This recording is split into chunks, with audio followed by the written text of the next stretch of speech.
Құрметті мен оқушыларым, менің каналыма жазылуды ұмытпаңыздар, көптеген видеоларды көретін боласыздар. Қазір сіздерге 3-ші кластың 3-ші тақырыбын түсіндіретін боламын. Бірінші есепке тоқталайық. Ондықтар разрядында нөлі бар 3 таңбалы сандарды ғана теріп жаз. Сонда сен Қазақстанның шөл даласында қандай жануарлардың тіршілік етуге бейімделгенін көресіз. Сандарды кему реті бойынша көшіріп жаз. Суретте көріп отқандарыңыздай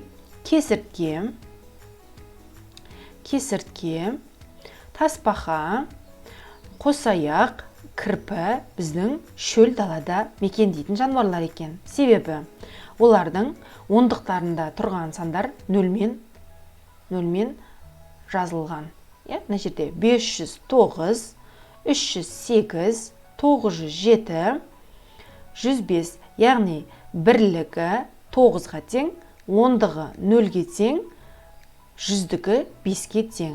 Мына жерде дәл солай, бірлігі 8-ге тең, ондығы 0-ге тең, жүздігі 3-ге тең. Шөл далада мекендейтін сандарды жазып көрсеттім. Кему ретімен жазғанда 907, 509, 308, 105 деп жазамыз. Оқушылар 3-ші тапсырмаға қарайық. 636-ға 121-ді қосқан кезде біз бірінші жүздіктерін қосамыз. 600-ге 100-ді қосамыз, 30-ға 20-ны қосамыз, 6-ға 1-ді қосамыз. Сол кезде бізде жақшаға жазып көрсетіп қойдым. 600-ге 100-ді қосқанда 700 болады. 20-ға 30-ды қосқанда 50 болады. 6-ға 1-ді қосқанда 7 болады. Сонымен жауабы 757 болады екен. 757-ден 121-ді алайық. Сол кезде 700-ден 100-ді аламыз. 600 болады. 50-ден 20-ны аламыз. 30 болады. 7-ден 1-ді аламыз. 6 болады екен. Барлығын қосып шығамыз. 636 болады екен. 3-ші тапсырмадағы жолға қарап отырып, мен 4-ші тапсырманы орындап көрсеттім. Бұл жерде екеуін көрсете кетейін, бірақ барлық есептің шығару жолдарын көрсетіп қойдым.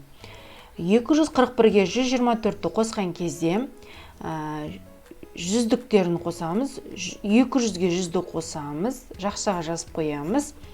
40-қа 20-ны қосамыз, оны келесі жақшаға жазып қоямыз. 1-ге 4-ті қосамыз, сол кезде бізде 365 деген сан шығады. Азайтуында жүздіктен жүздікті аламыз, ортасына қосу амалын қойып отырамыз. 50-ден 20-ны аламыз, бізде 30 болады.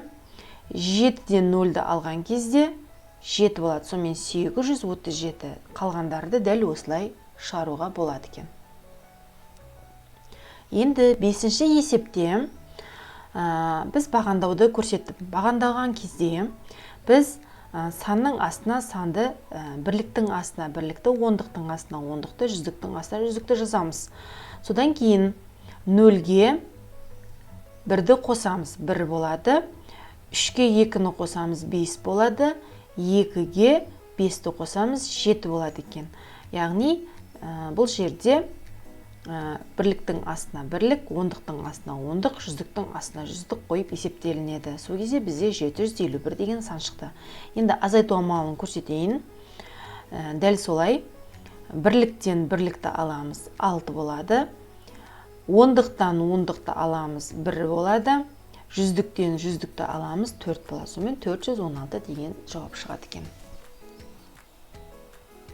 7-ші тапсырмада бізге кесте беріліп қойған.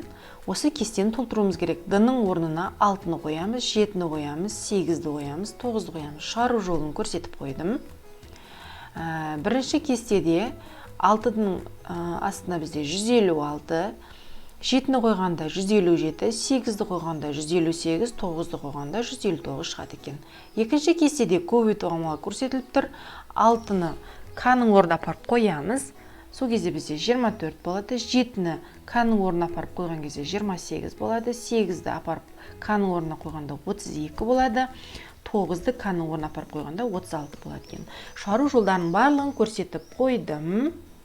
Жазып алсаңыздар болады. Каналға жазылуды ұмытпаңыздар. Қош сау болыңыздар.